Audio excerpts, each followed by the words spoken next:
안녕하세요, 작가님. 강 작가님.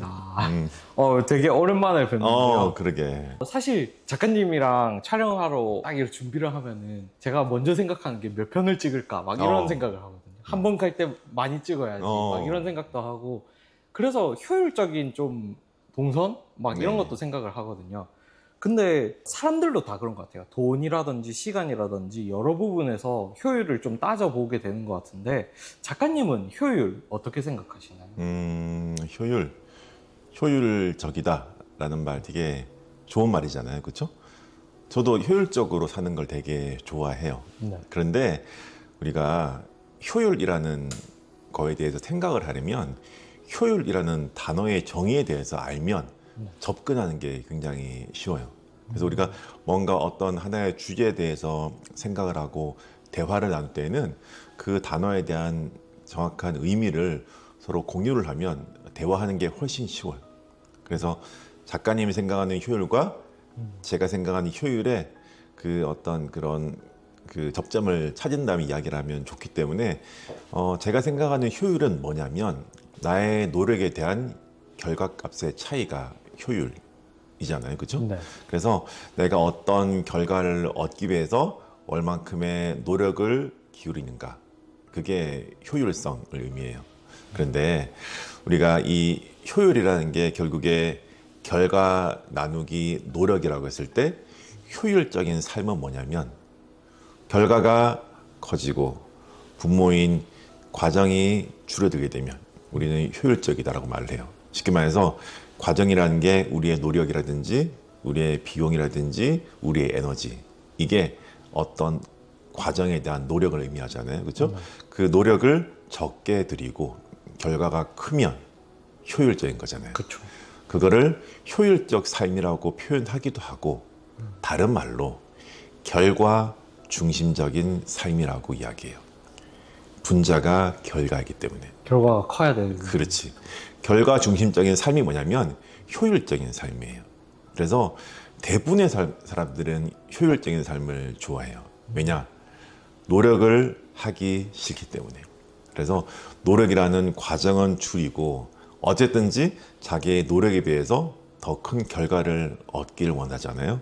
그래서 효율적인 삶을 대부분 좋아해요. 저도 그래요.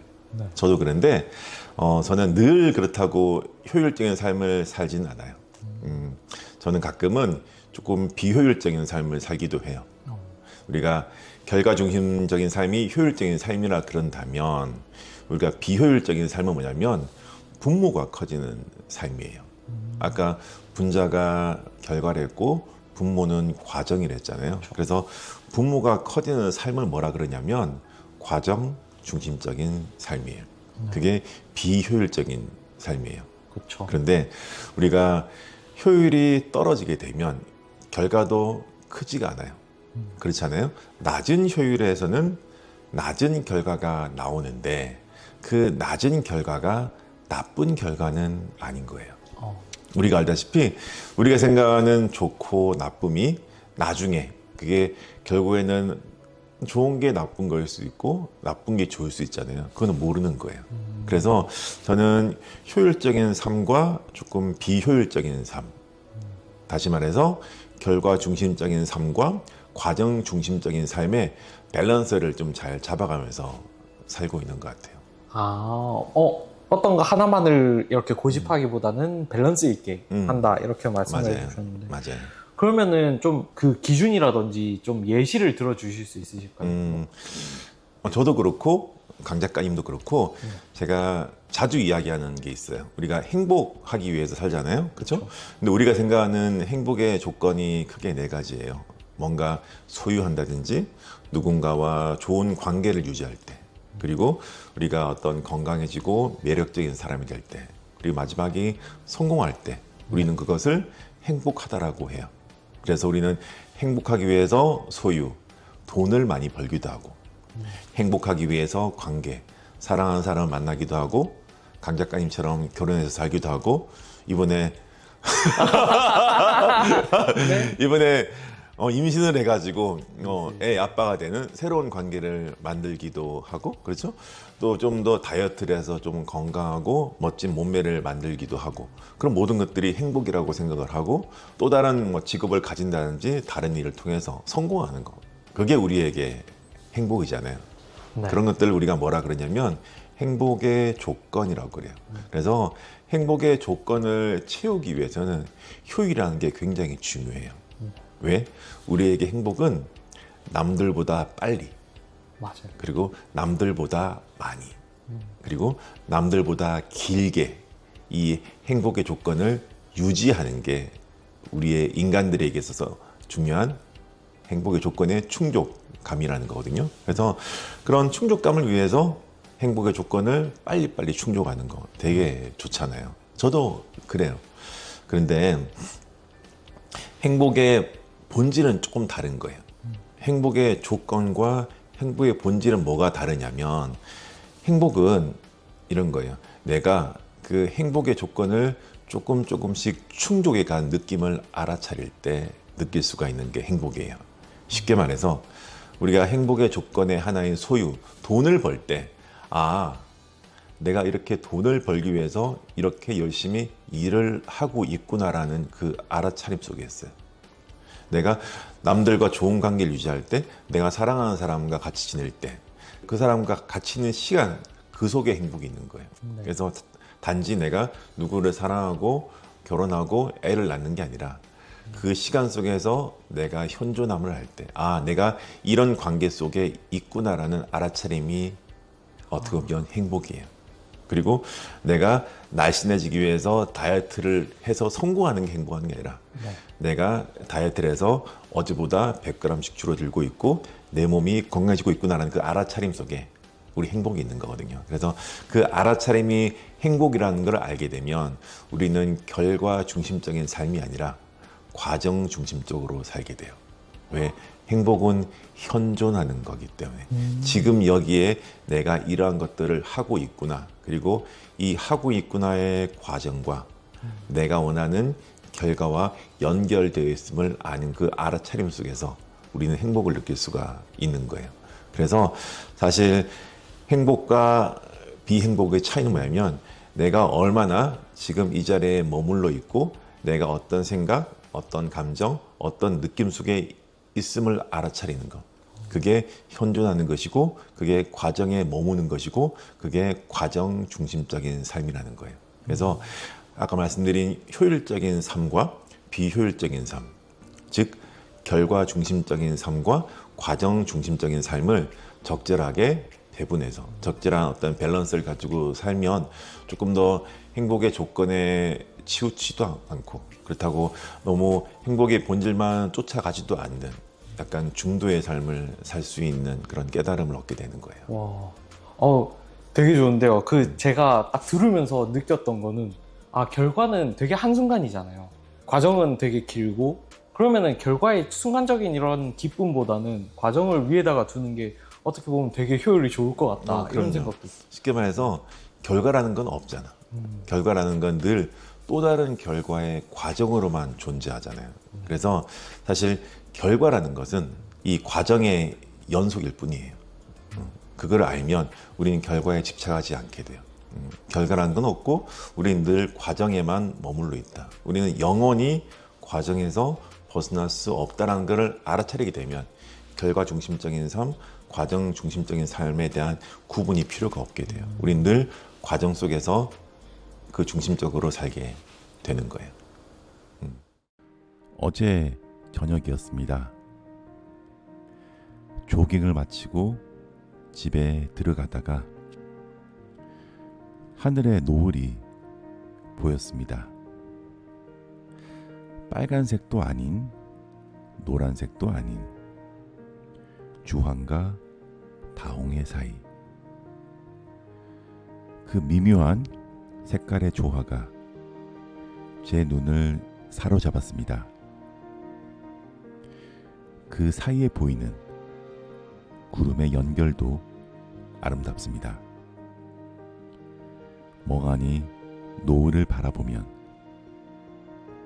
나도 모르는 자연의 위대함, 광활함, 숭고함을 느끼며 눈을 감게 됩니다.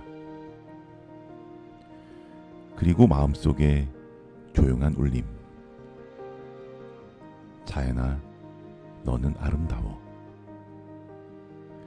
그 말과 함께 시작되는 자연과 세상과의 연결성.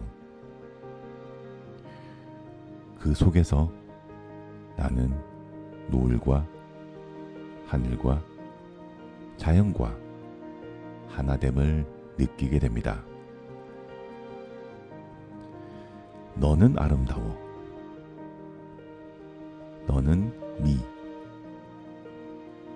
미는 두 가지 의미가 있죠. 아름다운 미와 영어의 나를 뜻하는 영단어 미. 너는 아름다워는 너는 나야를 말하고 있는 내 마음의 울림이 생기게 됩니다. 그 속에서 느껴지는 나와 세상과의 연결성. 나와 세상의 인연관계는 이 공간의 연결성에서 시작됩니다. 그 연결된 나를 바라보는 세상 밖의 시선. 그 시선을 느끼며 다시 눈을 뜨고 집으로 향합니다. 자연을 바라보며 느껴지는 초자연적 시선의 존재. 그게 바로 우리입니다. 그게 바로 알아차림의 시선입니다. 안녕하세요, 작가님. 강 작가님 안녕하세요. 네, 작가님께 뭘 여쭤볼까 궁금해하다가 영상을 쫙 봤거든요. 그러다가 딱 궁금한 게 생겼어요. 알물 되게 중요하다라고 말씀을 해주시는데 도대체 뭘 알아야 되지? 라는 아니 대체 뭐부터 알아야 되지? 뭘 알아야 되지? 라는 생각이 들어가지고요. 알미 중요한 이유 무엇일까요? 야, 오늘 되게 철학적인 질문인데요. 알미라는 게 뭐냐면 안다라는 말이잖아요. 안다. 네. 안다라는 거에 어떤 명사형이 알미라는 건데, 우리가 안다라는 것은 뭐냐면 인식 자격을 한다는 거예요. 뭔가 우리 인식을 한다는 게 안다는 것이고, 그게 인식의 속성이에요. 근데 이 인식을 가지는 게 뭐냐면 우리의 의식이란 말이에요. 그래서 우리의 의식의 본질이 인식하는 거고, 인식의 속성이 안다라는 말이에요. 좀 어려운 말이긴 한데 지금 좀 뒤집어주세요. 그래요. 어쨌든 안다라는 거가 우리가 뭔가 알고 있을 때 우리가 의식의 본질에 닿아 있다라는 말이거든요. 그리고 우리가 의식의 본질에 닿아 있을 때 우리는 편안함을 느끼게 돼요. 우리의 마음에 닿아 있다는 말이기 때문에. 그래서 우리가 뭘 알고 있을 때는 편안해요. 그런데 우리가 뭔가를 모를 때는 두렵잖아요. 그게 뭐냐면 우리가 마음의 자리에 있을 때는 우리가 알고 있고 알아차리고 있단 말이에요. 그 알아차림의 자리에 있을 때는 나의 본질에, 나의 본성에 가깝기 때문에 나는 편안함을 느끼고, 반대인 상 모를 때는 두려운 거예요. 그리고 우리가 뭔가를 모를 때 두렵기 때문에 우리가 어떤 초행길을 갈 때 되게 두렵잖아요. 맞아요. 그렇죠? 운전할 때도 그렇고, 누군가 처음 보는 사람을 만나면 뭔가 불편해요. 그렇죠? 그리고 어떤 일을 처음 할 때 굉장히 불안하잖아요. 그게 뭐냐면 모르기 때문이에요. 그래서 우리는 과거에 대해서 불안해하지 않잖아요. 왜? 그렇죠. 알기 때문에. 그런데 미래에 대해서는 두렵잖아요. 맞아요. 모르기 때문에. 그래서 안다라는 것은 두렵지 않다라는 말이에요. 그 두렵지 않다라는 것은 괴롭지 않다라는 말이고, 괴롭지 않은 상태가 뭐다? 행복이라는 거예요.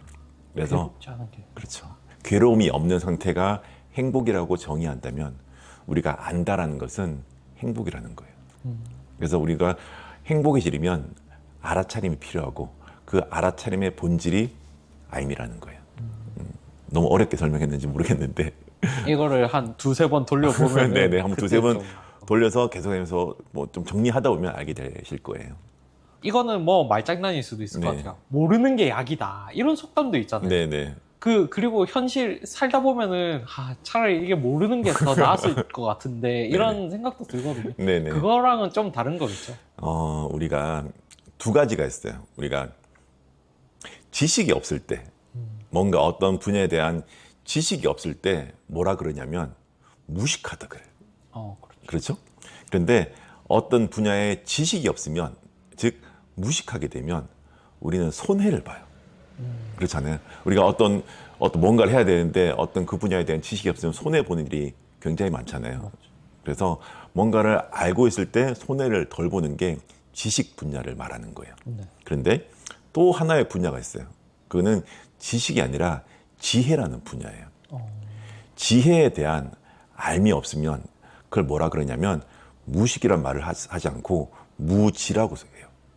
지혜가 없다, 무지하다, 어리석다. 그런데 제가 무식하면 손해를 본다 했잖아요. 무지하면 괴로움을 겪게 돼요. 내가 괴로운지 모르기 때문에. 그런데 이 괴로움에 대한 알아차림이 생기게 되면 이 괴로움을 흘려보낼 수 있는 힘이 생기기 때문에 이 알아차림을 통해서 괴로움에서 벗어날 수 있게 되는 거예요. 그래서 지식을 쌓는 거, 지식이 없는 것을 무식하다 그러고, 그 무식할 때 우리는 손해를 보고, 지혜를 쌓는 거, 그 지혜를 쌓지 못한 상태를 무지하다 그러고, 그 무지한 상태에서는 알아차림이 없기 때문에 괴로워지는 거예요. 그래서 두 가지 다 필요한 거죠. 지식적으로도 많이 알아야 되고, 알아차림을 통해서 지혜로도 많이 깨달아야 된다는 거. 해야 될 게 많은데요. 네. 그러면은 사실 제 경우에는 지식적인 부분일 수도 있을 것 같고 지혜적인 부분일 수도 있을 것 같아요.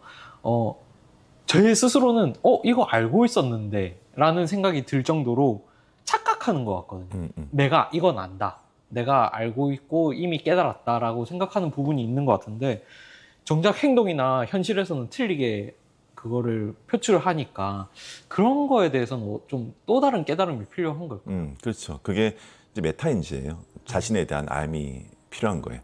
내가 무엇을 알고 있고 무엇을 모르는지에 대한 알미 없어서 그래요. 그래서 내가 알고 있다라는 착각이 있지 그걸 막상 설명해 보라 그러면 모르는 경우 되게 많잖아요. 그거는 그 분야에 대한 알미 있는 게 아니라 그냥 단지 그거에 익숙한 거예요.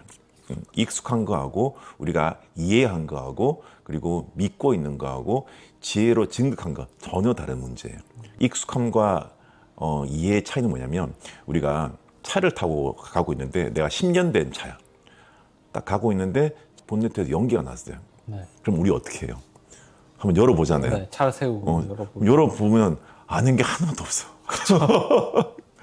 내가 10년이나 탄 차인데 아는 게 하나도 없어. 차에 대해서 다 안다라는 착각에 빠져 있는 거예요. 왜? 그 차에 익숙하다 보니까. 그래서 한 분야에 대한 익숙함이 그 분야에 대한 이해를 말하는 건 아니거든요. 그런데 난 이거를 많이 알고 있다라는 착각 속에 빠져 있는 거예요. 그 단순한 그 믿음이 있을 뿐이에요. 그 믿음이 있지 그 믿음에 대한 이해는 없어요. 우리가 이런 거 있잖아요. 우리가 뭔가 지혜를 쌓는 과정이 4가지가 있거든요. 그 중에 첫 번째가 뭐냐면 믿음이에요. 예를 들어서 내가 어떤 책을 샀어요. 그 책을 사서 읽고 이해를 하잖아요. 그 첫 번째는 이 책에 대한, 이 저자에 대한 믿음이 있어야지만이 책을 읽을 수가 있어요. 믿지도 않는 사람의 책을 우리가 읽지는 않잖아요. 그렇죠. 그런데 이 믿음이 있어야지만이 이해를 할 수가 있는데 믿음이 있는데 이해를 못하고 믿음 아닌 상태를 뭐라 그러냐면 맹신이라 그래요. 맹신. 우리가 사이비 종교나 이런 데 보면 맹신하는 사람들 많잖아요. 왜 믿어요? 물으면 그냥 믿어야 돼요. 왜 그렇습니까? 그러면 몰라요. 이해 없이 믿음만 있는 사람들을 우리가 맹신한다 그래요. 그런데 믿음이 있는데 이해까지 하게 되면 이해한 것을 우리가 경험하려고 그래요. 그 경험을 통해서 우리는 지혜를 얻거든요. 근데 거꾸로 이런 것도 있어요. 믿음은 없는데 이해는 하고 있어. 믿음 없는데 이해를 하게 되면 행동으로 하진 않아요. 말만 하게 되었어요.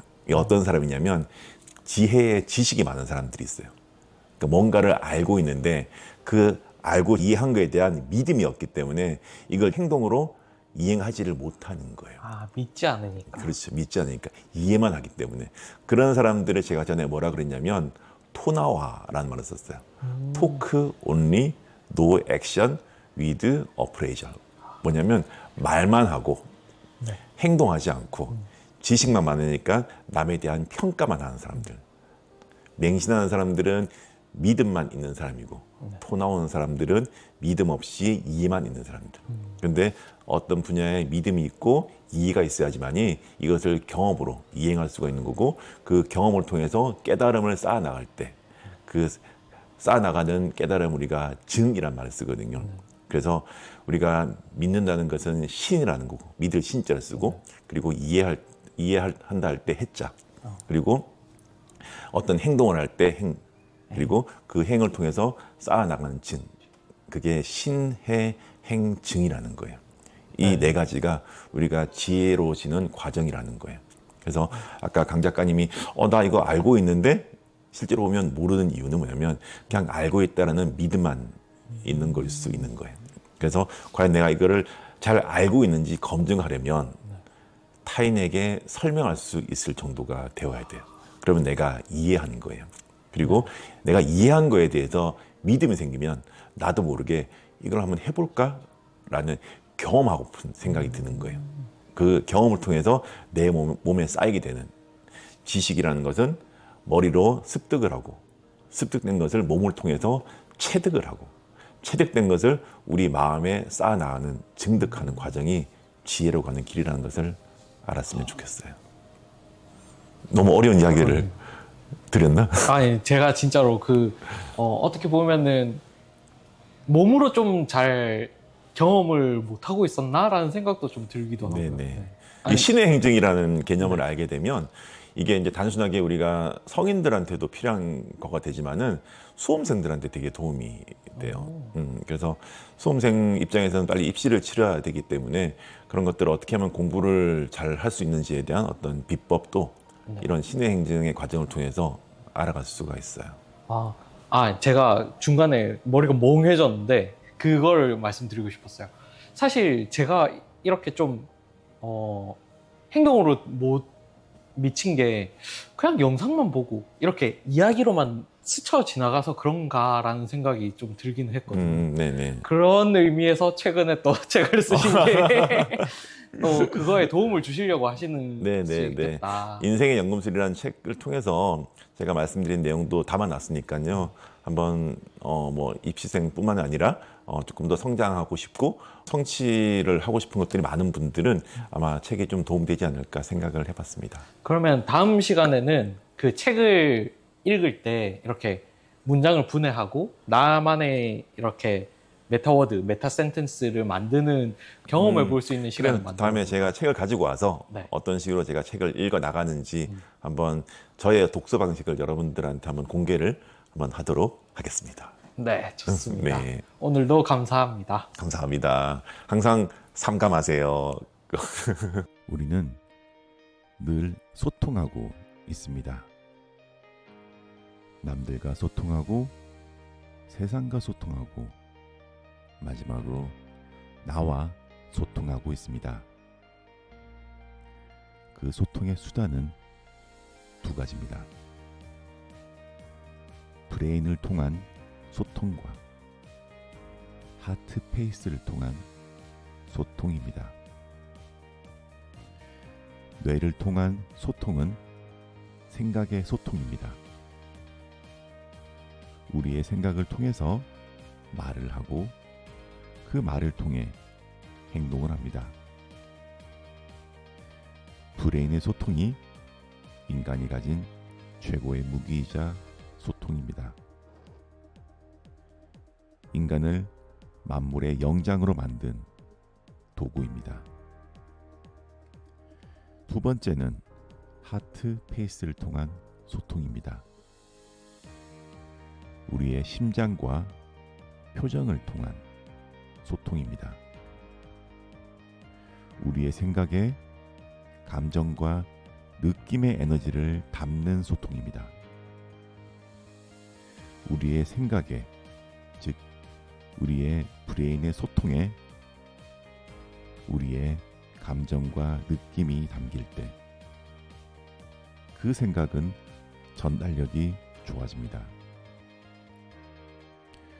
긍정의 생각에 긍정의 감정을 담아 이야기를 하면 우리에게 기억됩니다. 엄마가 잔소리를 할 때 아이는 잔소리의 내용을 기억하지 않습니다. 아이는 잔소리하는 엄마의 표정을 각인합니다. 그래서 우리는 늘 두 가지 소통을 염두하고 살아야 합니다. 브레인의 소통은 논리와 이성을 전하고 하트페이스는 느낌과 감정을 전합니다. 브레인은 인간을 동물보다 위대하게 만들지만 하트페이스는 그 인간을 더욱 특별하게 만들어줍니다. 나의 표정을 늘 살피고 내 심장의 박동을 늘 관찰해 보세요. 여러분의 얼굴 표정과 여러분의 심장이 당신을 특별하게 만들어줄 겁니다. 안녕하세요, 작가님. 강 작가님. 반갑습니다. 오늘은 세대를 막론하고 요즘에 많이들 고민하는 문제가 의존인 것 같거든요. 예를 들면은 부모님에게 의존하려는 젊은 층은 캥거루족, 다른 이에게 지식을 의존하려는 사람은 핑거 프린세스, 뭐 술에 의지하려는 의존성 알코올 중독도 있고요. 그 엄청 많은 의존들이 있는 것 같아요, 세상에는. 사람은 의존할 수밖에 없는 동물인가 이런 생각도 들고요. 어떻게 생각하세요? 우리가 그 의존이라는 거는 그 전제가 뭐냐면 내가 뭔가 부족하다라는 뜻이에요. 내가 뭔가 결핍되어 있고 부족할 때 남한테 의존하잖아요. 그리고 그렇죠. 그 의존의 과정을 통해서 나는 어느 정도 나의 생존을 보장받는 거예요. 그래서 어떻게 보면 의지하고 의존하는 것은 우리 인간의 본능 중에 하나예요. 인간은 의존한 존재로 태어나잖아. 왜냐하면 우리가 어릴 때 태어났을 때 인간은 어떤 동물보다 나약한 존재예요. 그렇죠. 그래서 부모에게 의존하지 않으면 인간은 살아남을 수가 없는 거고, 그 의존했던 그런 기억이 성장하는 과정에 있어서도 고스란히 내 삶에 반영이 되게 되어 있어요. 그래서 의지하고 의존하는 것은 당연한 건데, 이제 중요한 것은 그 의지하고 의존한 것에 너무 집착을 하다 보니까 모든 관계에 있어서 의지하고 의존하려고 하는 경향이 생겨버리는 거예요. 그래서 세상을 살아가는 데 있어서 어떤 하나의 독립된 개체로서 나로서 살아가는 게 아니라 누구의 나, 누구의 나, 누구의 나로 살아가고 싶은 그런 욕심 아닌 욕심이 생겨버리는 거예요.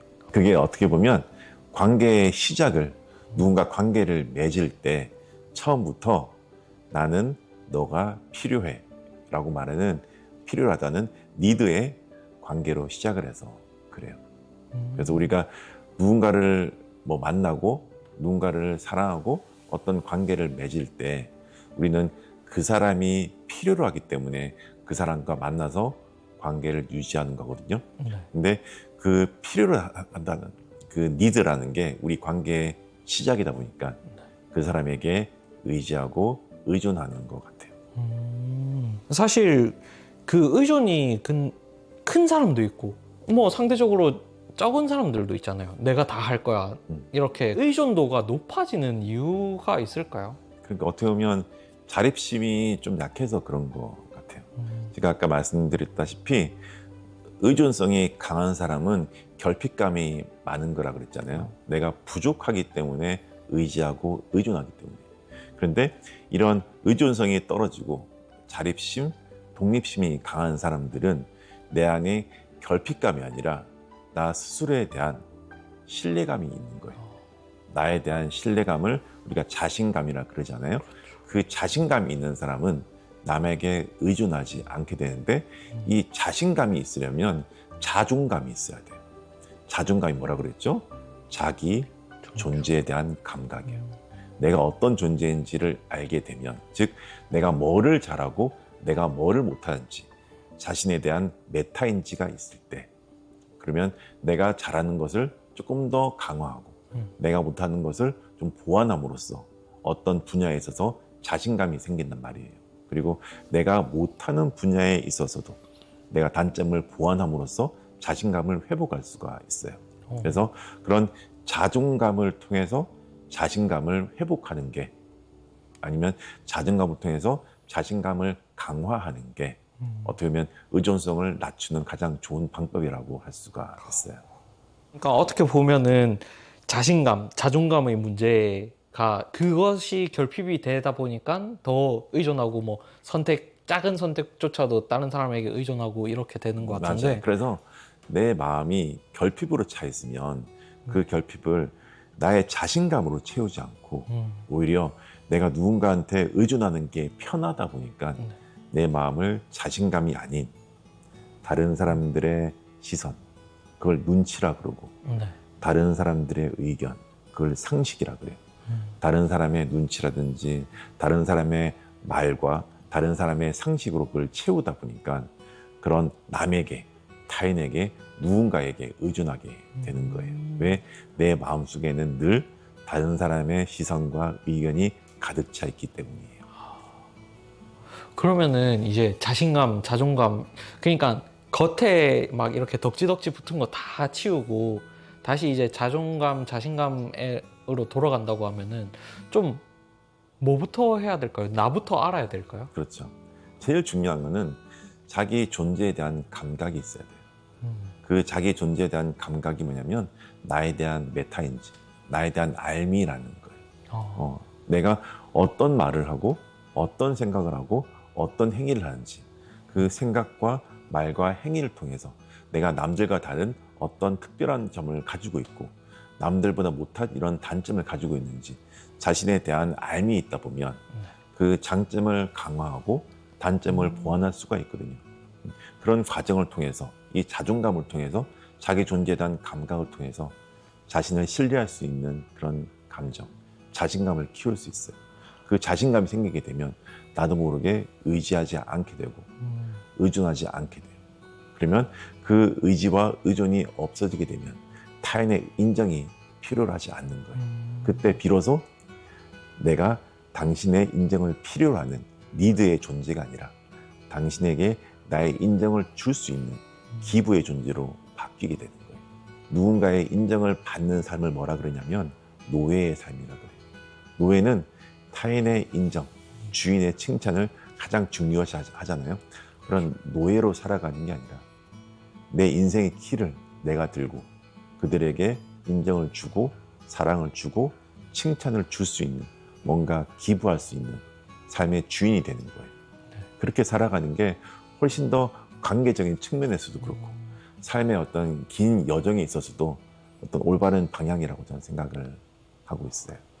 그러면은 다시 좀 이렇게 역으로 생각을 해보면 자신감이나 자존감이 없으신 분들은 자기 스스로에 대한 알미 부족한 거네요. 그렇죠. 내가 뭘 잘하는지도 모르고 뭘 못하는지도 모르고 그렇죠. 그냥 다 희미한 상태에서 그냥 나 못해 이런 그렇죠. 거라고 볼 수 있죠. 그래서 자신을 좀 관찰하는 그런 시간을 가지는 게 제일 중요해요.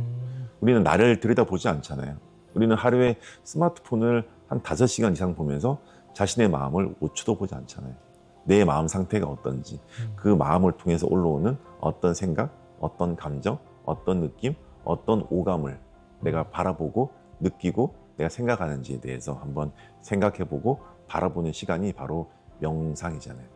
그 명상을 하루에 1분도 하지 않는데 어떻게 자기 자신을 관찰하고 바라보고 내가 어떤 걸 가지고 있는지, 어떤 알미 있는지에 대한 그런 알미 없기 때문에 메타인지가 낮아지는 거예요. 그러다 보니까 자기 존재에 대한 감각이 없게 되고, 자기 존재에 대한 감각이 없다 보니까 자기를 신뢰하는 마음도 줄어드는 거예요. 그러다 보니까 나를 신뢰하지 않으니까 뭐를 신뢰한다? 타인의 말과 타인의 시선을 신뢰하는 거예요. 진짜 명상부터 시작해서 내가 누군지, 내가 어떤 걸 잘하고, 그래야 그걸 해야 자신감부터 차근차근히 쌓아 올라갈 수 그렇죠. 있겠네요. 그래서 가장 중요한 것은 우리 눈은 늘 밖을 향하고 있잖아요. 우리 눈은 늘 모니터를 보고 스마트폰을 보지 이 눈을 한 바퀴 돌려가지고 자신의 내면을 보는 시간을 가지는 게 제일 중요해요. 그게 자기 관찰, 자기 참조, 회광반조라는 거. 그 시간을 가지면서 명상을 좀 주로 하다 보면 남에게 의존하는 자신을 관찰할 수 있게 되고 그런 모습을 자주 관찰하다 보면 거기서 벗어날 수 있는 힘을 가지게 될 겁니다. 아, 명상할 때 눈 감고 이렇게 뭐 생각을 지우세요 이러는데 눈 감고 생각을 지우는 게 아니라 나를 띄워 올려야 되겠네요. 그렇죠. 어떻게 근데 보면. 눈을 감는 이유는 우리가 눈을 뜨면 너무 외부 세상을 관찰하는 게 익숙하다 보니까 맞아요. 눈을 감으라는 거예요. 명상을 할 때 꼭 눈을 감을 필요는 없지만은 명상할 때 눈을 뜨고 있으면 너무 외부에 보이는 것들에 대해서 집착하기 때문에 자신의 내면을 들여다볼 수 없는 거예요.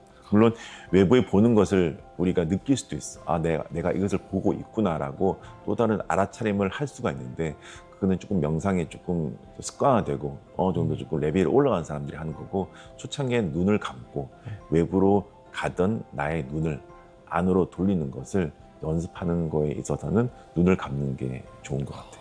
그러면 다시 좀 주제로 돌아와서 의존성이 강한 사람이 주변에 있으면은 되게 피곤하거든요. 하나하나 뭐 다 확인 받으려고 하고 그런 사람들을 삼그로 흘려보내기에는 너무 막 일상 가까이에서 이렇게 계속 시간이라든지 에너지를 빼앗기는 것 같을 경우에는 좀 어떻게 하는 게 좋을까요? 도망쳐야 될까요?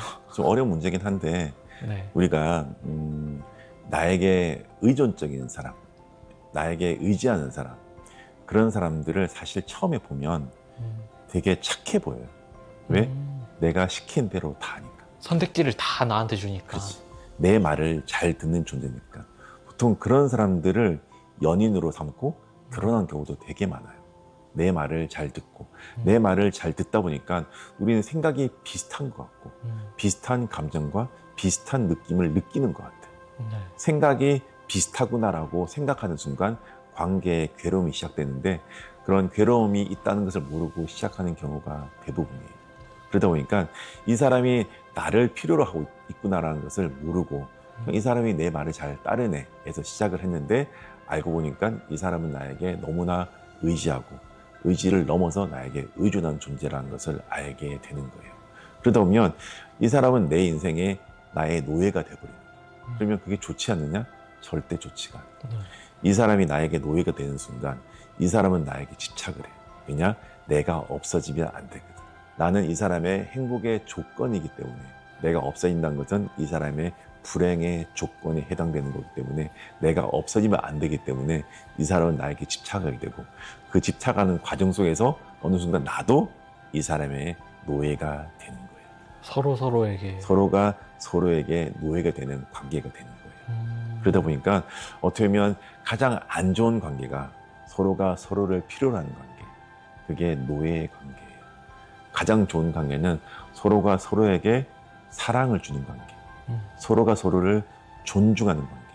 존중하는 관계는 뭐냐면 서로의 다름을 인정하는 관계.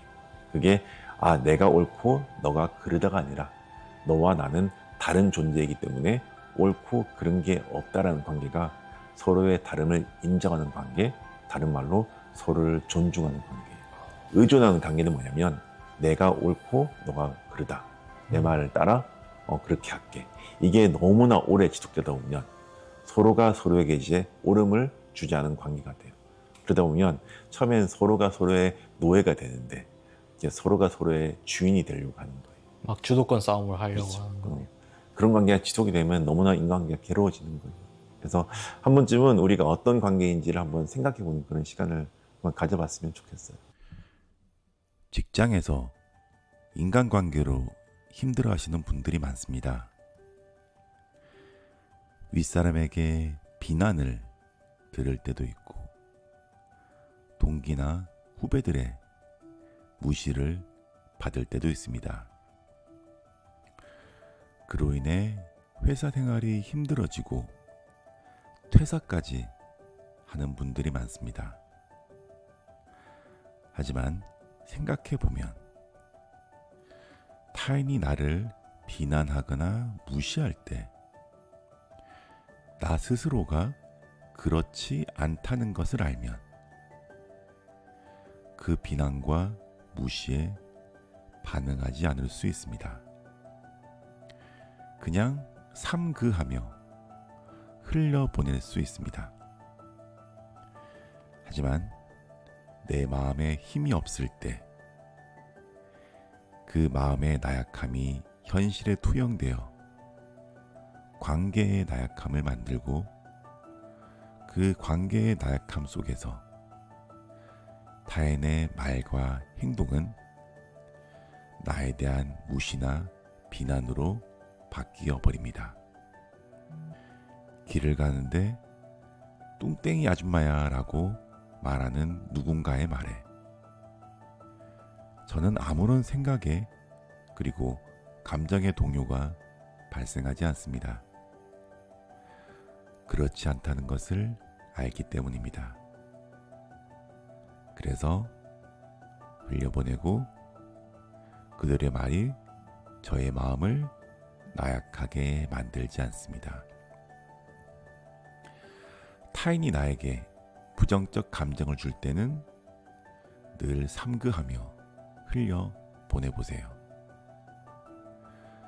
그 흘려 보내는 힘이 바로 우리 마음의 힘입니다. 우리 마음의 힘이 강해질 때 우리의 인간관계도 강해질 수 있습니다. 타인을 존중할 마음의 여유마저 생기게 됩니다. 아, 당신은 그렇게 생각할 수도 있겠구나. 뭐 그럴 수 있지. 그래라 그러고 난 업무나 볼란다. 그렇구나. 그럴 수 있다. 그래라 그래. 오늘 또 힘든 순간 삼그해 보세요. 그렇게 우리의 마음은 단단해집니다. 힘든 관계란 없습니다. 내 마음의 나약함이 나약한 관계로 투영되어 무시받고 비난받는 상황을 펼치고 있었습니다. 무시하는 그들은 없습니다. 내가 무시하는 그들을 만들었습니다. 너는 그렇게 살고 난 이렇게 살게. 이렇게 했을 때 좀 걸리는 게 인간이면 좀 걸리는 부분이 있어요. 네. 그럴 때는 제가 말씀드렸던 팁이 비교하지 말고 세상을 자연하고 타인을 배경하라 그랬잖아요. 세상을 자연하라는 무슨 말이냐면 우리 자연은 서로의 다름을 인정해 주잖아요. 그 다름을 인정할 때 우리는 시기와 질투와 비교를 하지 않아요. 제가 좋아하는 말인 우리는 파란 하늘을 시기하지 않고 붉은 노을을 질투하지 않아요. 서울숲의 푸른 나무를 비교하지 않는다는 말이 있잖아요. 그게 뭐냐면 나와 하늘은 다름을 알기 때문에 나와 노을은 다르기 때문에 나와 푸른 나무는 다르기 때문에 우리는 시기하지 않고 질투하지 않고 비교하지 않는 거예요. 그게 뭐냐면 다름을 인정하는 거예요. 그 다름을 인정할 때 우리는 비교하지 않게 되거든요. 그래서 타인을 자연한다는 것은 그 사람과 나와 다름을 인정해 주는 거예요.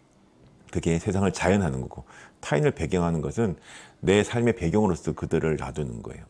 내 삶의 사진에 초가집, 기와집, 빌라만 있는 게 아니라 그 내 삶의 포토에 어떤 주상복합, 멋진 주상복합이라든지 뭐 하이엔드 아파트라든지 멋진 뭐 강남 빌딩이라든지 이런 것도 내 삶의 배경으로 있으면 좋잖아요. 멋지잖아요. 그런 멋진 도시의 야경을 배경으로 가진 삶, 그런 삶을 살아가는 모습이 저는 좋거든요.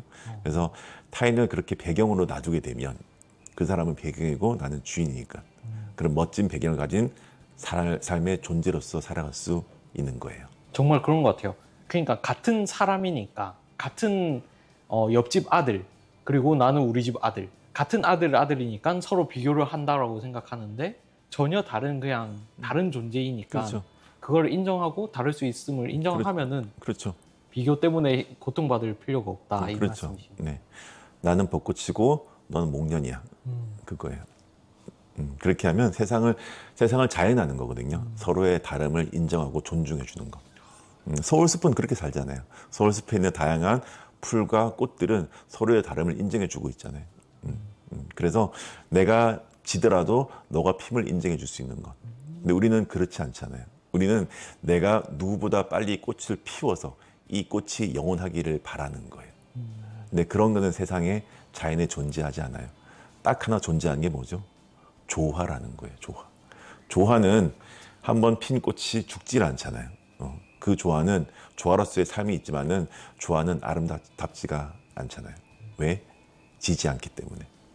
그런데 우리는 그 지지 않는 조화스러운 삶을 살기 원해요. 근데 사실은 조화스러운 삶을 살면 안 돼. 조화로운 삶을 살아야 돼. 세상 속에서. 언어의 마술사 역시. 그래서 그렇게 자연하면서 살 때 우리는 더 아름답고 행복한 인생을 살 수 있는 거예요. 이런 이야기가 사실 영상으로 보면은 뭐 잠깐 10분 정도의 이야기일 수 있을 것 같은데 이번에 또 새로 책을 써주셨잖아요. 네네. 이번에 인생의 연금술이라는 책을 썼는데 그 책에도 제가 지금 말씀드린 내용들이 많이 정리되어 이렇게 있기 때문에 한번 필요하시면 한번 구매해서 읽어보시기를 권해드리겠습니다. 네. 사실 저도 이렇게 영상을 찍을 때 말씀하시는 걸 듣고 뭐 편집할 때 이렇게 다시 보고 하는데 사실 영상은 흘러 들어왔다가 흘러 나가거든요. 네네. 되게 쉽게 증발이 되는 것 같아서 책으로 보시는 것도 좀 추천을 드리는 맞습니다. 것 같습니다. 책을 보면서 제 문장을 자신의 언어로 바꿔서 이렇게 또 정리해 나가면 그게 또 자신의 어떤 지식이 되고 자신의 지혜가 되니까 꼭 책을 그냥 읽지 말고 책을 쓰면서 읽어보셨으면 좋겠습니다. 그리고 이 인터뷰를 정리하기 전에 제가 이 댓글을 이렇게 딱 보면서 그 마음공부 아카데미 거의 저희 멤버십 회원분들께 보여드리는 영상 중에 하나가 딱 생각이 났거든요. DBJD. 저 그 영상 제목 보고 이게 무슨 제목이지 했거든요. 근데 그 DB 쪼지 마라. 그리고 세상을 좀 있는 그대로 보라. 이 말씀이 어떻게 보면 오늘 하신 말씀이랑 같은 것 같거든요. 네네. 간단하게 되게 재밌었거든요. 네네. 그 내용 조금만 소개해 주시겠어요? DBJD가 뭐냐면 DB 쪼지 마라 라는 말이에요. DB 쪼지 마라. 이게 제가 중학교 2학년 때 우리 담임 선생님이 저한테 했던 이야기예요. DB 쪼지 마라. 언제 이야기하냐면 국어 시간인데 수학 공부하고 수학 시간에 영어 공부하고 영어 시간에 과학 공부하는 애들이 있어요. 거꾸로 하는 공부를 하는 거예요. 그래서 DB 쪼지 마라가 뭐냐면 거꾸로 하지 마라는 말이에요. 뭔가를 정상적으로 해야지 거꾸로 하는 사람들이 많단 말이에요. 그래서 DBJD를 좀 어려운 말로 뭐라 그러냐면 전도몽상이라 그래요. 전도몽상, 거꾸로 생각하는 거. 그런데 우리의 삶 자체가 이 거꾸로 생각하는 사람들이 굉장히 많아요. 쉽게 말해서 DB 쪼는 사람들이 많아요. 이게 어떤 말이냐면 힘든 현실을 우리가 맞이하고 있잖아요. 그런데 이 현실을 바꾸기 위해서 현실을 바꾸는 사람들이 대부분이에요. 이게 무슨 말이지? 현실을 바꾸기 위해서는 마음을 바꿔야 되는데 현실을 바꾸기 위해서 현실을 바꾸려고 계속 노력하니까 현실이 안 바뀌는 거예요. 그런데 현실이 바뀌지 않으니까 마음에 상처를 입어요. 마음에 상처를 입는데 그 상처받은 마음이 현실에 그대로 투영이 되어서 상처를 주는 현실을 만들고 있는 거예요. 그러니까 더 힘들어지는 거예요. 그래서 우리가 현실을 바꾸기 위해서는 마음을 고쳐 먹어야 돼요. 마음이 현실을 만드니까. 근데 이 원리를 모르기 때문에 계속해서 현실을 바꾸려고 하다 보니까 현실이 안 바뀌게 되고 현실이 안 바뀌니까 계속 마음은 상처를 입고 마음이 상처를 입으니까 마음의 상처가 그대로 현실로 드러나니까 더 힘들어지는 거예요.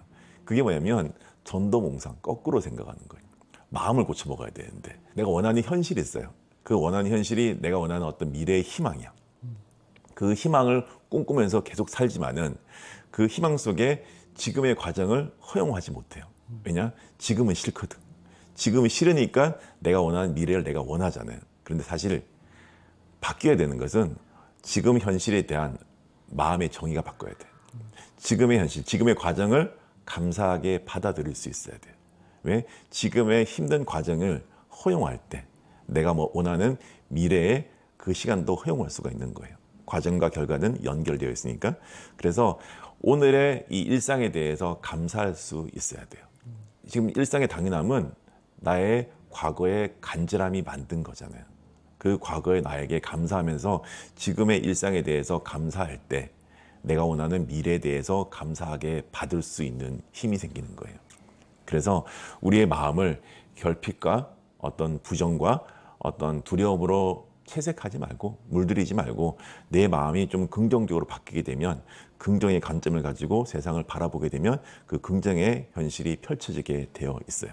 그래서 마음을 바꿔야지만이 현실이 바뀌는데 계속해서 현실을 바꾸려고 그 꿈꾸고 있는 미래만을 바라보고 있으니까 현실이 안 바뀌는 거예요.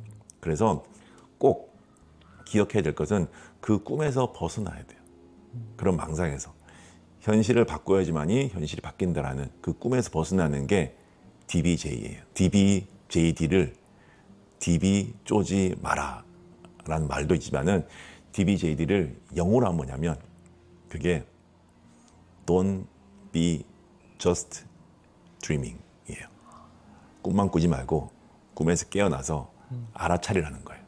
그 알아차림을 통해서 내 마음이 어떤 식으로 펼쳐져 있는지 무엇으로 채워져 있는지를 한번 자신을 관찰하는 과정이 필요한 거예요. 그래서 DB 쪼지 마라는 것은 거꾸로 생각하지 마라. 현실이 마음을 만드는 게 아니라 마음이 현실을 만들고 있다는 거에 대한 암. 그리고 그 생각에서 깨어나서 꿈에서 깨어나서 알아차림을 통해서 내 마음을 살펴보라라는 의미가 담겨 있는 거예요. 그게 DB 쪼지 마라, DBJD의 영어 Don't be just dreaming. 꿈에서 깨어나서 알아차림 속에서 살아가라 라는 말이에요.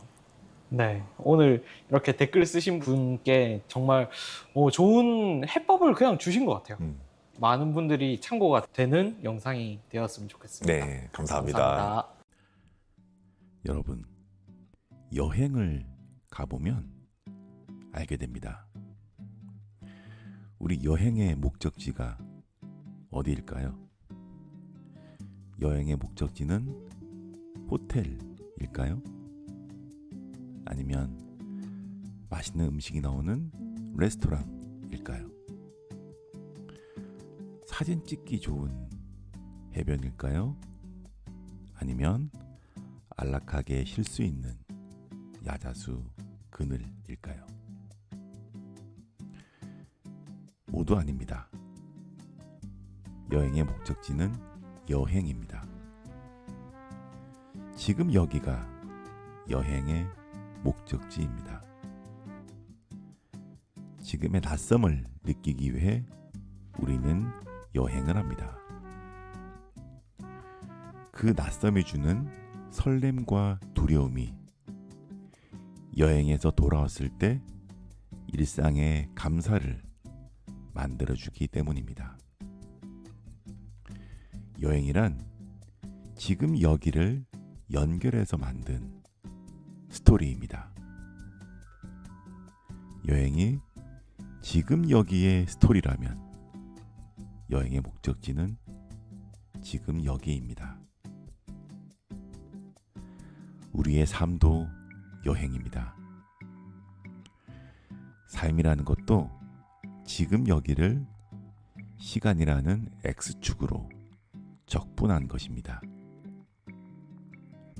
삶도 지금 여기에 적분값이라면 삶의 목적지도 정확합니다. 삶의 목적지도 바로 지금 여기입니다. 여기에 행복이 있습니다. 거기엔 행복이 없습니다. 지금 행복하세요.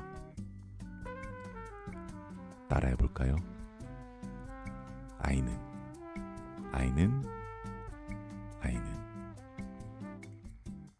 제가 개인적으로 궁금했던 거는 여기 네. 그 대본에 없는 내용인데 네네네. 아무것도 아니게 모든 걸 만들 수 있고 모든 게 될 수 있다라는 네. 그 말이 너무 와닿았어요. 그런데 우리가 배우라는 직업 자체가 네. 항상 그 뭐 촬영 기간은 제가 잘 모르지만 몇 개월간 그 무엇이 되어야 되잖아요. 네. 그런데 그것을 비워낼 수 있는 힘이 없으면 그 다음 배역에서 맞아요. 그 전 롤이 그대로 영향을 미치기 때문에 그 다음 배역에 해당되는 말과 행동을 할 수가 없는 거 네. 아닌가요? 근데 제일 중요한 거는 그 전 배역을 비워내는 것보다 나 자신을 비워내야 되거든요. 근데 내 자신이 계속 투영이 돼요. 그러니까 진서연이라는 배우 위에 캐릭터를 씌워요. 그러면 두 명이 안에 있는 거예요. 그러면 큰 스크린, 영화 스크린에서 보면요. 그게 거짓말이 다 걸려요. 그래서 진서연을 진짜로 다 빼내야 돼요. 이제 하기로 한 그 역할만 딱 넣어야 되는데 그 작업이 진짜 힘들어요. 근데 그 작업을 했다 쳐도 제가 신인이거나 여기서 겁을 먹어버리면 이제 기려성 같은 배우들이 있잖아요. 같이 하는 배우들한테 이제 기가 눌려버리면 그 배역이 딱 장착이 돼도 마음껏 못해요.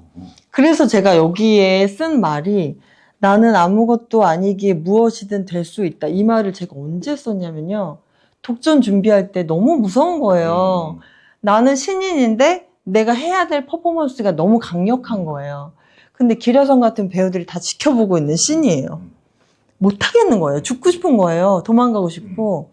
근데 어차피 내가 하기로 했고 해내야 되고 그래.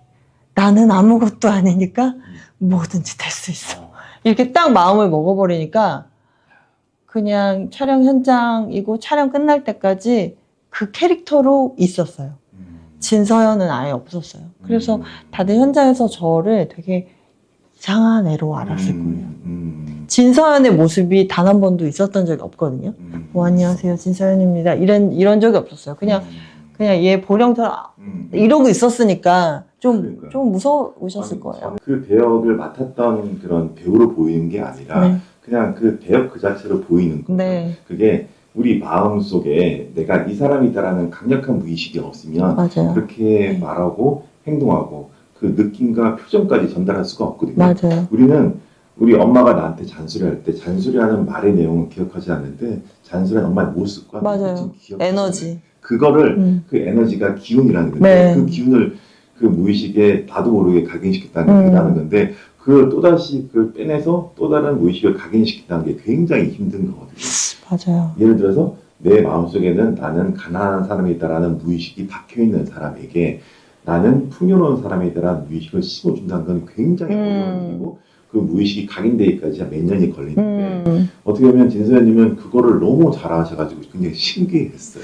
그래서 저는 배우로서만 이렇게 그거를 써먹다가 이제 뭐 하와이 데저텍이나 네네. 저기 우리 작가님이나 이런 채널들을 보면서 아 배우들이 하는 트레이닝을 같이 하면 진짜 더 빨리 더 흡수할 수 있겠다. 맞아요. 더 좋겠다 이런 생각이 들었어요. 왜냐면 철인 3주년 경기 할 때도 3개월하고 이 모든 거를 처음 하는 사람이 할 수 있다? 불가능해. 다 그랬어요. 근데 이걸 어떻게 해냈냐면요. 아예 세팅 값을요. 나는 철인 3주년 경기 올림픽에서 한 100번 정도 우승한 금메달리스트야를 넣었어요. 진서연이 없고. 그러니까 하나도 안 무섭고 하나도 안 두렵고 그러면 그런 사람들이 어느 정도의 훈련을 하지? 어느 정도의 마인드셋이 돼 있지? 그럼 이 사람의 루틴은 뭐지? 라고 해서 그 인물처럼 살았거든요. 그러니까 그게 가능하게 되더라고요. 내가 아니니까. 맞아요. 그 진서연이 아니니까 안 무서운 거예요. 그래서 연기하듯이 했어요. 참 이 말이 제가 되게 좋아하는 어차피 잘 될 거라는 알미예요. 네. 어차피 나는 완주를 한 모습에서 그 끝에서 시작하는 삶이거든요. 맞아요. 근데 그거를 이렇게 직관적으로 아시는 분들은 빨리 성공하시는 것 같아요. 그래서 저는 저희 채널을 통해서 많이 이야기를 해주는데 저도 사실은 제가 공대생이었는데 네. 갑작스럽게 의사로 바뀌게 된 이유가 제가 그 공대를 다니면서 제가 연극을 한 거였어요. 그 연극을 했을 때 제가 네. 맡았던 역할이 의사였어요. 아, 그 의사라는 역할을 맡으면서 한 3개월간 그 속에 빠져 있다 보니까 나도 모르게 의사의 말을 하고 의사의 행동을 하고 의사의 생각을 하니까 내 무의식이 아 나는 의사구나라는 그런 무의식이 딱 박혀버리는 거예요. 그러다 보니까 내 미래의 모습이 그려지는데 그 미래의 모습을 따라가 보니까 여기까지 오게 오 마이 갓. 그래서 저는 중학교, 고등학교 교과목 중에 그런 연기학을 좀 이렇게 넣어가지고 학생들한테 그런 너무 걸 좋은 좀 것 같아요. 배우게 했으면 좋겠어요. 근데 이 세상 모든 사람들이 연기학을 좀 배웠으면 좋겠어요. 그러면 자기의 인생을 세팅하기 굉장히 쉽거든요. 나라는 사람을 영화에 나오는 캐릭터라고 놓고 그냥 다른 캐릭터라고 놓고 한번 쭉 태어났을 때부터 쭉 써보잖아요. 네. 어떤 인물이다. 얘 뭘 좋아하고 네. 어떤 인물이다 쓰잖아요. 되게 객관화가 돼요. 맞아요. 네. 재밌어요. 맞아. 네. 그래서 우리가 글을 쓴다는 거, 책을 쓴다는 것도 어떻게 보면 우리의 삶을 정리를 하는 과정이잖아요. 그래서 우리 삶을 정리하는 과정에서 그 깨달음과 지혜를 독자에게 나눠주는 것도 있지만 이 책을 쓰면서 자신을 객관화할 수 있는 눈을 가지게 되거든요. 맞아요. 그 메타인지의 힘이 책 쓰기에 있는 것 같아요. 그래서 책을 읽는 것보다는 책을 쓰는 게 훨씬 더 가치 있는 일이라 생각해요. 맞아요. 근데 일반인 모든 분들은 책을 쓴다는 게 굉장히 대단한 일처럼 느껴지실 테니 네네. 책 쓰지 마시고 그냥 일기 쓰시면 돼요. 일기 쓰시면 돼요. 근데 오늘은 내가 만약에 의사라면 이러고 쓰고 오늘은 내가 뭐 진서연이라면 이러고 쓰고 그러면 굉장히 이입이 잘 되고 그리고 내 지금 상황도 인지가 잘 될 것 같아요. 아, 좋네요. 이렇게. 아니, 왜냐면 우리 작가님이 표정이 참 좋으세요. 항상 미소를 띠고 말씀을 하시게 되면 우리가 즐거운 미소를 가지게 되면 긴장을 안 하게 되고 잘하게 되거든요. 근데 우리가 뭐 우리 독자님들뿐만이 아니라 뭐 면접이라든지 시험이라든지 발표를 앞둔 분들이 잘 웃지 않고 발표를 하거나 웃지 않고 면접을 보거나 웃지 않고 시험을 보면 별로 잘 못 보게 돼요. 퍼포먼스가 떨어지는데 어떻게 보면 그런 모습들이 자연스럽게 나오시는 것 같아서 너무 편하게 제가 인터뷰를 해서 좋네요.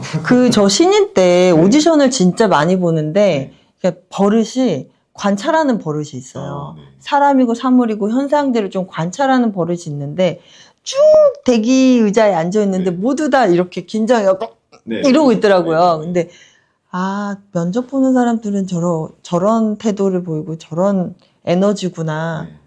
근데 난 저게 왜 이렇게 웃기지? 이런 생각이 들었어요. 그래서 면접 볼 때도 이렇게 좀 많이 써먹으시면 좋을 것 같아요. 어차피 우리는 죽으면 흙으로 돌아가잖아요. 그냥 저는 해골바가지라고 생각하거든요. 어차피 다 흙이고 먼지고 무서울 것도 아니고 뭐 얘가 나한테 지금 돈 줄 것도 아니고 뭐 어떻게 할 것도 아닌데 얘는 나한테 아무런 존재가 아닌 거예요, 아직. 그래서 그냥 웃으면서 편안하게 얘기해요. 내가 하고 싶은 말 하고 뭐 뽑아주면 너는 나랑 재밌는 일을 같이 하게 되고 아니면 나랑 인연이 아닌 거지. 이 우주의 원리에서 안타깝게 너랑 나랑은 만나지 못하나 보지. 그냥 이렇게 생각을 해버리기 때문에 굉장히 다른 에너지를 느껴 하시더라고요.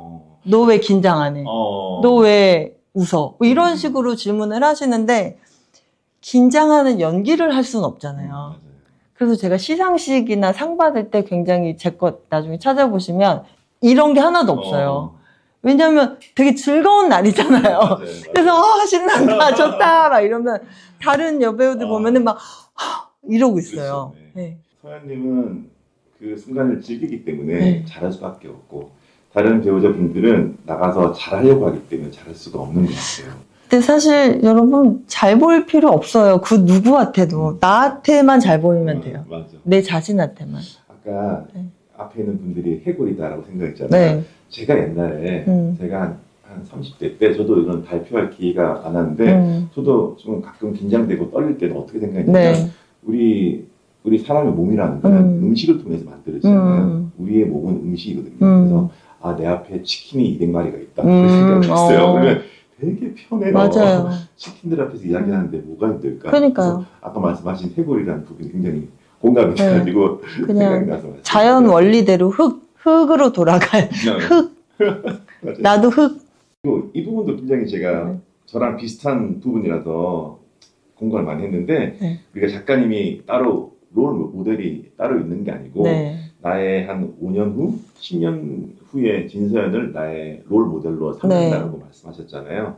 근데 어떻게 그런 생각을 하시게 되었는지. 저희는 인터뷰를 진짜 많이 하는 직업이잖아요. 그래서 뭐 롤모델이 누구예요? 뭐 존경하는 배우가 누구예요? 이런 질문들 진짜 많이 하는데 그런 질문들을 많이 하니까 저도 생각을 많이 했을 거 아니에요.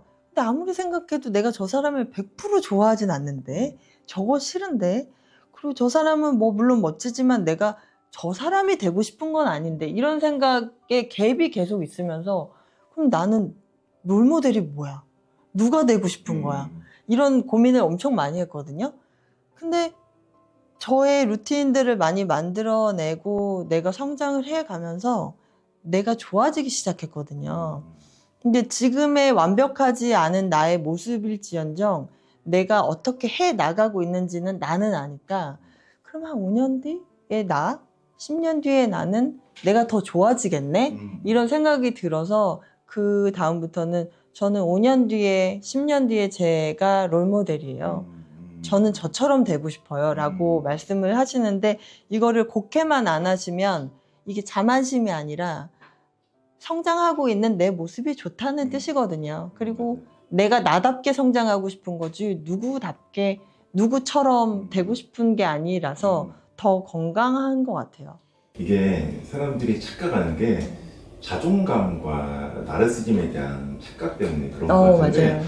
자존감은 뭐냐면 자신의 존재에 대한 감각이 있다 보면 나를 존중하는 감정이 생기잖아요. 그러다 보면 내 존재에 대해서 되게 감사하게 돼요. 그 감정이 확장된 것이 5년, 10년 뒤에 나를 존중한다는 거예요. 맞아요. 제가 전에 썼던 책 제목이 나는 나의 20살을 가장 존중한다는 책인데 저는 저의 20살을 가장 존중하고 그리고 저의 80살에게 가장 눈치를 보는 사람이고 저는 지금의 저를 가장 사랑하는 사람이에요. 너무 멋지다. 그래서 어떻게 보면 10년 후, 20년 후에 롤 모델이 본인이라는 거는 어떻게 보면 자기 사랑, 즉 자신을 존중하는 그런 마음이 있기 때문에 이렇게 할 수 있는 것 같아요. 그런데 요즘 이런 말 있잖아요.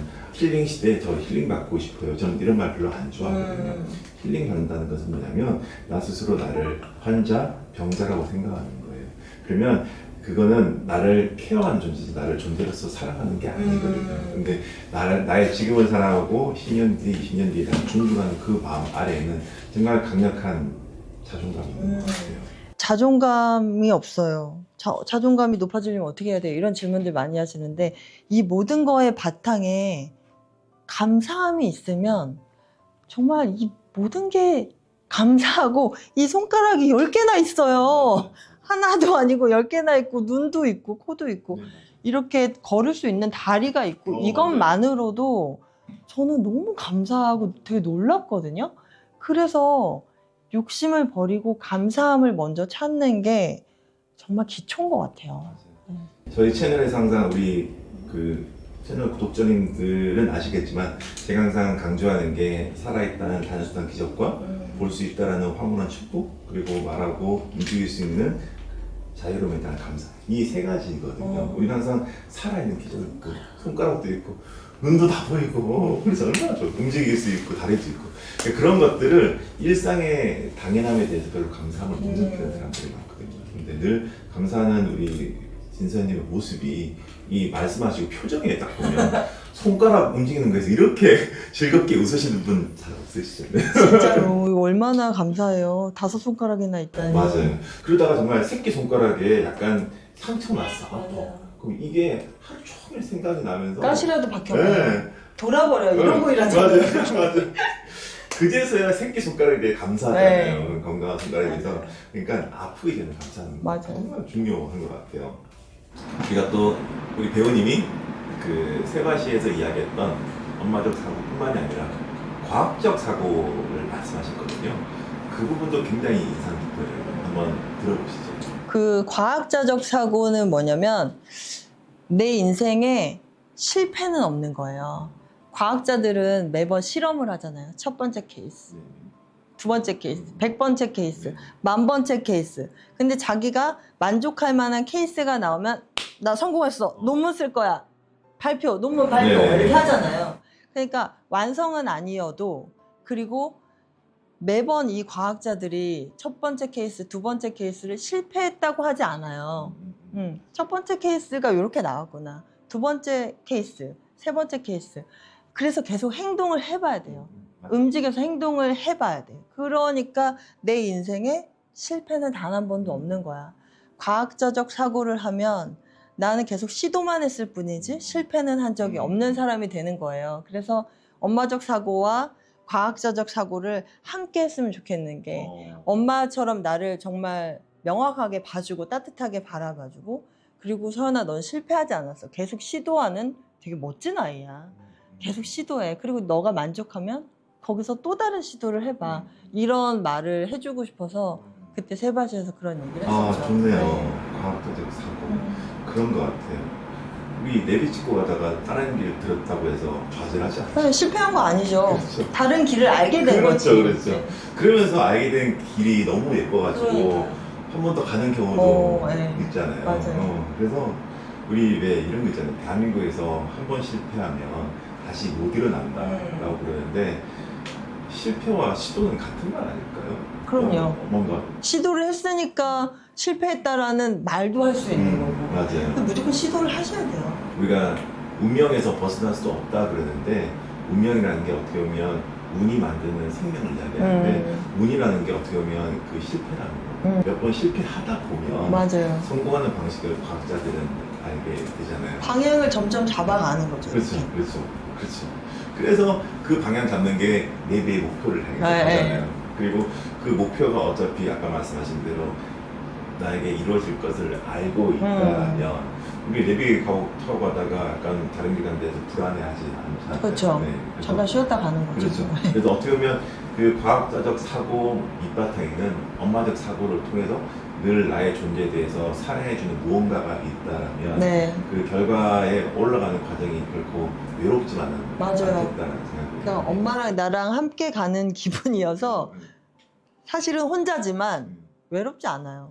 그리고 저는 혼자 견디는 힘, 혼자 있는 시간을 견디는 힘, 이 말을 되게 좋아하는데 혼자 잘 지내야지 남들과 잘 맞는 지내는 말이에요. 기쁨과 감사함을 네. 알 수 있게 되는 거예요. 그래서 이런 거 있잖아요. 외로움이라는 게 꼭 고독을 의미하는 건 아니거든요. 누군가 같이 있어도 그 사람이 있으면 외로움을 외롭죠. 느끼잖아요. 네. 그래서 저는 항상 그런 이야기예요.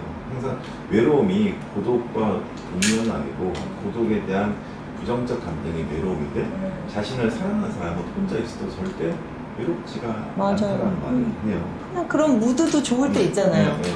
그런 글들이 이 책에 되게 많아요. 네. 혼자 지내면서도 네. 그게 어떤 그런 극복하는 과정도 있고 그거를 다르게 바라보는 시선에 대한 이야기도 많이 나오니까 네. 여러분 이 책 한번 꼭 하셔가지고 한번 읽어보셨으면 좋겠습니다.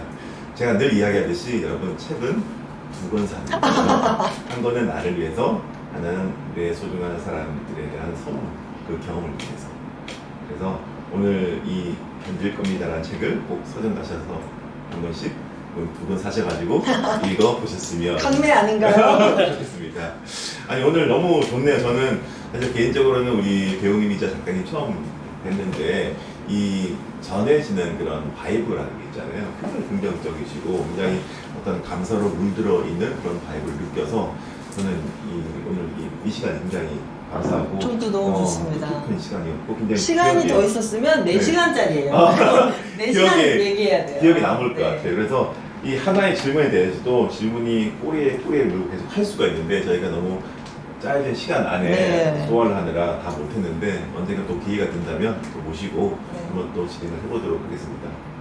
다들 감사합니다. 같이. 여러분 감사합니다. 오늘 신세연 배우님과 함께 좋은 시간 보냈습니다. 감사합니다. 감사합니다. 우리가 사업을 시작하거나 새로운 일을 시작할 때, 공부를 하거나 자격증을 준비할 때, 우리에게는 다양한 마음, 즉 직감과 영감이 떠오릅니다. 그중 가장 중요한 마음이 무엇일까요? 바로 마음의 찜찜함입니다. 이 찜찜함은 우리의 마음과 생각이 일치하지 않을 때 일어납니다. 예를 들어서 나는 이번 시험에 합격해야지 혹은 합격할 수 있어 라는 생각과 그렇지 않다라는 마음. 야, 이 사업은 나의 천직이야. 나와 맞을 거라는 생각과 그렇지 않다는 마음. 지금 이 공부가 이 자격증이 나를 성공으로 이끌 거라는 생각과 그렇지 않은 마음, 우리의 의지와 무의식의 의도가 불일치할 때 우리의 무의식인 마음은 우리에게 찜찜함을 전합니다. 그래서 뭔가 시작하려고 할 때 이 찜찜함이 있으면 결과가 좋지 않은 경우가 많습니다. 저도 그렇고 여러분도 그렇습니다. 이 찜찜함은 세 가지로 표현됩니다. 뭔가 불편한 느낌, 마음의 긴장, 더 나아가 행동의 저항, 즉 찝찝함입니다. 마음이 찜찜하니 말과 행동이 찝찝해집니다. 그래서 마음과 생각의 조화가 필요합니다. 마음은 원하지 않는데 생각대로 움직이면 전혀 다른 결과가 나타납니다. 마음이 원하지 않는데 생각이 간절하면 그 간절함이 결과물과 나를 동떨어지게 합니다. 그 나와의 동떨어진 거리감이 나에게 결핍감이 되어 이 마음의 결핍감은 결과를 저버리게 하는 거죠. 결국 내 마음이 원하는 걸 나는 선물로 받아 내 생각으로 그것을 확정하는 겁니다. 그때 비로소 마음과 생각의 정렬이 일어납니다. 그때 변화가 시작됩니다. 우리가 사는 삶의 방식은 네 가지입니다. 마치 바다를 건너는 네 사람과 같습니다. 인생의 바다에 다양한 파도가 치고 있습니다.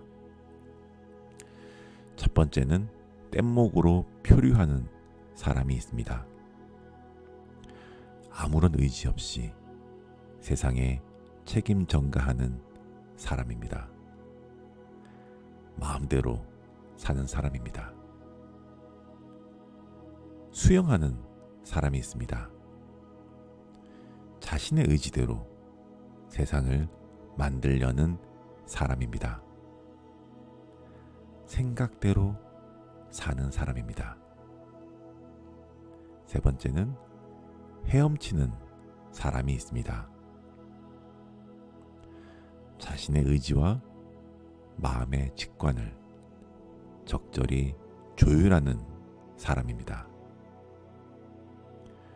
가끔은 마음대로, 가끔은 생각대로 사는 사람입니다. 마지막으로 서핑하는 사람이 있습니다.